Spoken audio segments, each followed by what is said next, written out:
அனைத்து தமிழக மக்களின் ரத்தம் நாரி நரம்பில் வந்து அவருடைய இசை, அவருடைய பேர் ஊறி போயிருக்கு. இப்போ ஜஸ்ட் ஒரு நோட் அடித்தாலும் எப்படி நீங்கள் பிடிச்சி இது பண்ணுறீங்க பாருங்கள்.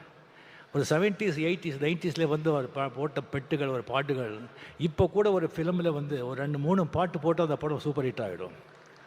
இப்போ கூலியில் கூட 2 பாட்டு நம்ம அதை நம்ம பயன்படுத்திக்கிட்டோம். ஸோ அந்த மாதிரி ஒரு அந்த அவர் இசையமைப்பாளர் இளையராஜா அவர்கள் பற்றி எல்லாருக்கும் தெரியும். அதை விட ஜாஸ்தி ஒரு மனிதனாக வந்து பெரிய மாமனிதனாக நான் வந்து அவரை நான் பார்த்துருக்கேன்.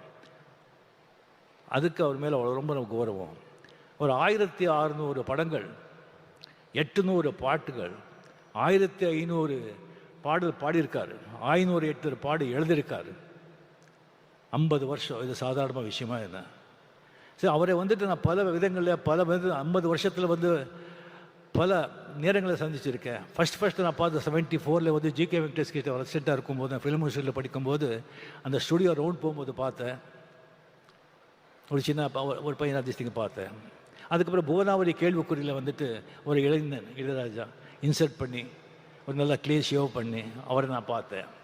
அதுக்கப்புறம் ஒரு நாள் திடீர்னு பார்க்குறேன், கம்ப்ளீட்டாக வந்து ஒரு வேஷ்டி ஜுப்பா போட்டு ருத்ராட்சை போட்டு முடியெல்லாம் வந்து மொட்டை அடிச்சுட்டு வந்து பொட்டோடு இருக்காங்க. ஒரு பார்த்த உடனே நான் சாமியான்னு கூப்பிட்டேன்.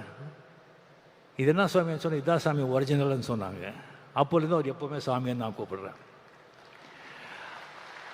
அந்த மாதிரி